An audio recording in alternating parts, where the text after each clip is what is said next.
Now, Harold the Hates Peacock is going to talk to us about the 1861 Fox's Bible. We've talked about it before, and a murder at St. Paul's, and John Hannay, because I knew John Hannay. And, anyhow, let's talk to the big fella. How you going, mate? Yeah, good morning. Fantastic, Danny. Yeah, last week I told you about one of the greatest aviation pioneers, Ross Smith, but I'm not sure where John Hannay fits in. Well, didn't you say John Hannay? No, that's for Jack Sim. No, that's sorry, the next one. That's Jack Sim,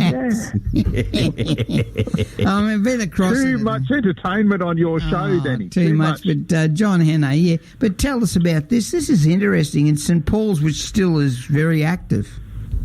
Yeah, St. Paul's Church there in Ipswich. Look, last week we talked about Sir Ross Smith, and today he's immortalised in bronze and sandstone statues in his hometown of Adelaide. But he would never have made it that far if not for a humble Ipswich carpenter.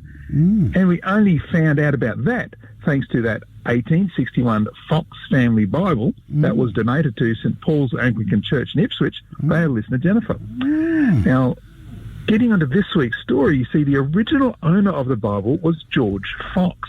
He was born in Gloucestershire, England in 1835. He brought his family to Ipswich in about 1862, and he became the sexton at St. Paul's. Now, a sexton's a person who looks after the church and churchyard.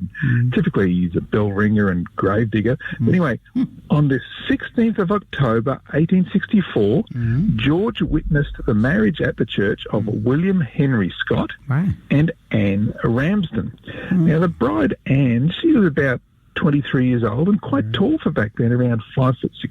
Wow. She was a servant for the family of the Congregational Church Minister in Ipswich. The ceremony was performed by the minister of St. Paul's, the Reverend Lacey Rumsey. Now, he'd been the minister there for about 6 years, during which time he'd actually officially opened the church and overseen the installation of the first organ in Queensland. Now, the groom was William Scott. Now, he was a small man, not much taller than 5 feet, and was around 25 years old. He worked with a number of other men for William Coleman, the Ipswich butcher.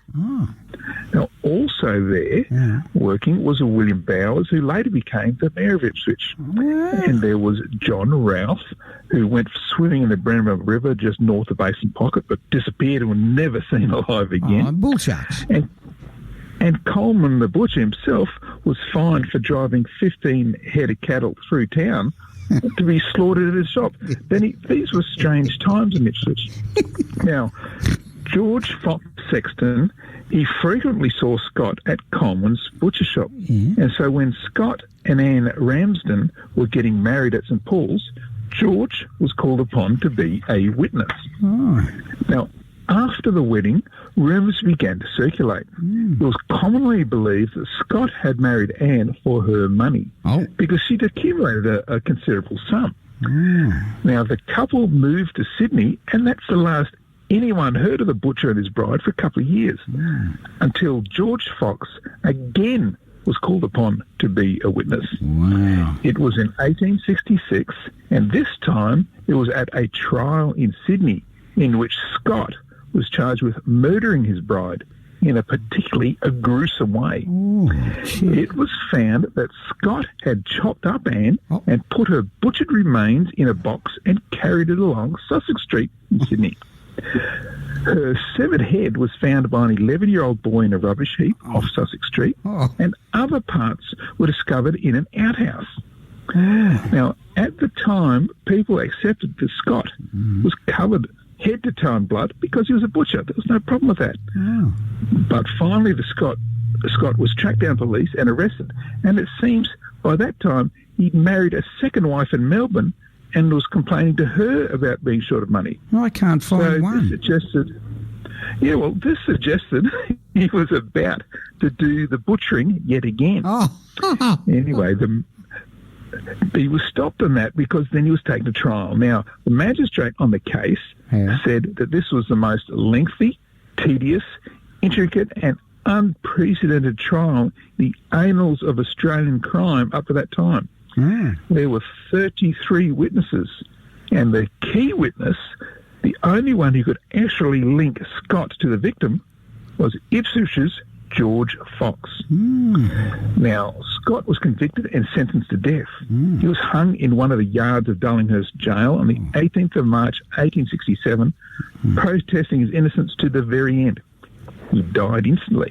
Now, this was just 2.5 years after that wedding at St Paul's Church here in Ipswich, which of course was witnessed by George Fox, the owner of that family Bible. And after only 2.5 years, both the bride and the groom were dead.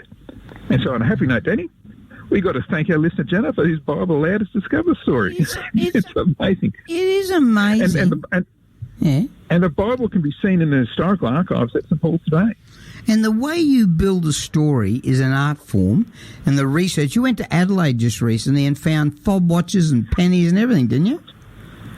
That's right. There's metal detecting around at 1850s house, found old English pennies, 1860s pennies, a pocket watch, and a number of other things there. But look, I'll be putting that story online probably over Easter, because there's a lot to research there. But everywhere I go, I'm looking for history, and this family Bible from Ipswich is just given another great story, isn't it? Oh, you are unbelievable what you do for us. We appreciate it. So how can we... Don't forget, you got to send in your... from Collar Brennerbry. Get some of your people to send in on Facebook. We want burlesque, we want bikinis, we want everything. Okay? Laps, just name it. Let's do it. Where do we find that story? Yeah, historyoutthere.com. Every Sunday, the story's uploaded. Historyouthere.com. Now, coming up, we've got Jack Sim talking about the Whiskey A Go-Go murders and 50 years ago, and also John Hannay. He was the Go-Go manager. It's a real good story. And Grantley Kaiser talks about fighter Joe Bugner, who 50 years ago went the full distance with Muhammad Ali. How do you reckon you'd go with Muhammad Ali, Harold?